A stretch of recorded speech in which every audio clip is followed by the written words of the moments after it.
Il s'observe depuis un temps des cas de rendu des éléments de la rébellion du M23 qui se rendent en masse aux FARDC, aux forces armées de la RDC.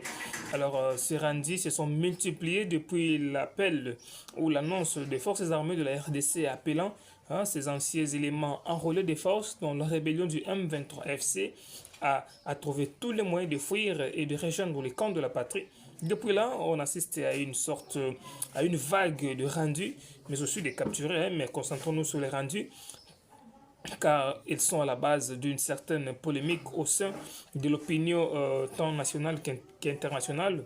Si certains voient dans ces rendus un signe positif, des enfants de la patrie ayant entendu les sons et l'appel de son armée, d'autres par contre pensent qu'il pourrait s'agir d'une manœuvre de la rébellion du M23 visant à infiltrer les rangs des forces armées de la RDC. Alors ces sujets divisent la population entre les optimistes et les pessimistes, mais d'autres restent prudents car ils savent bien le manœuvre de la rébellion qui est très fort dans la ruse et dans l'infiltration. Toutefois, les opérations continuent dans l'est de la RDC, les combats continuent.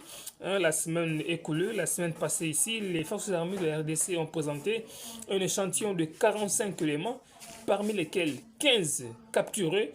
Ces 15 éléments de la rébellion du M23 ont été capturés dans les différentes lignes de front, notamment dans le sud Kivu et aussi dans le territoire de Walikale où des accrochages, des affrontements ont été signalés dans les périphéries d'un petit où les rebelles du M23 se renforcent en masse. Ces renforts sont pour la plupart des observateurs locaux. Ces renforts sont un signal fort d'une potentielle ou très proche attaque de la cité stratégique de Pinga.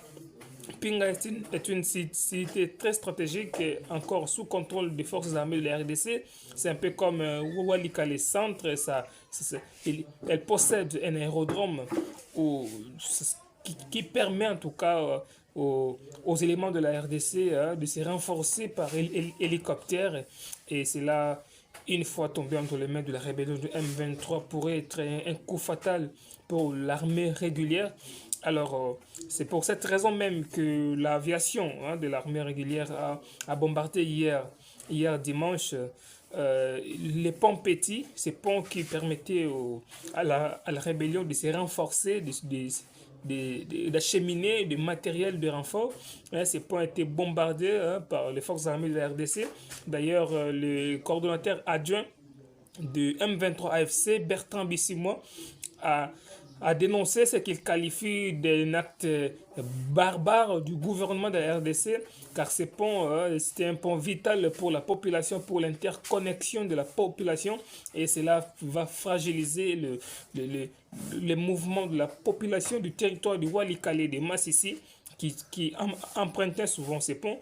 Mais pour les forces armées de la RDC, c'est une opération réussie car ces ponts servaient avant tout au renforcement, à l'acheminement de camions de la rébellion du M23. Alors la situation demeure très tendue. À Doha, c'est le calme à Doha, c'est le calme presque total où le président Félix Tshisekedi et son gouvernement sont pour parler avec les rebelles du M23, mais les choses semblent ne pas marcher comme il le faut car Corneille Nangaa a déclaré il y a 2 jours qu'à Kinshasa, il n'y a plus de gouvernement. Il n'y a plus de gouvernement à Kinshasa, ils ne reconnaissent plus ce qui dirige en tout cas à Kinshasa. Donc, dans les zones libérées, la libération va continuer et jusqu'à Kinshasa, ces déclarations sont quand même contraires au pourparlers de paix à Doha. Alors, la situation laisse déjà entrevoir des affrontements dans les jours à venir. D'ailleurs, c'est déjà débuté car dans la province du Sud Kivu, les rebelles du M23 ont conquis il y a 3 jours la cité stratégique de Nzibira. Donc, c'est déjà un signal fort de la reprise des affrontements, mais aussi les bombardements aériens des forces armées de la RDC. Ça aussi, ce sont des signaux forts plutôt, du retour des affrontements. ce qui laisse entendre que les pourparlers, la diplomatie n'a pas payé, la diplomatie n'a pas produit des fruits, alors les forts sur le terrain réussiront à s'imposer hein, pour obtenir des concessions hein, tant territoriales que sur les papiers, sur les négociations à Doha. Alors l'affaire reste à suivre avec beaucoup d'attention.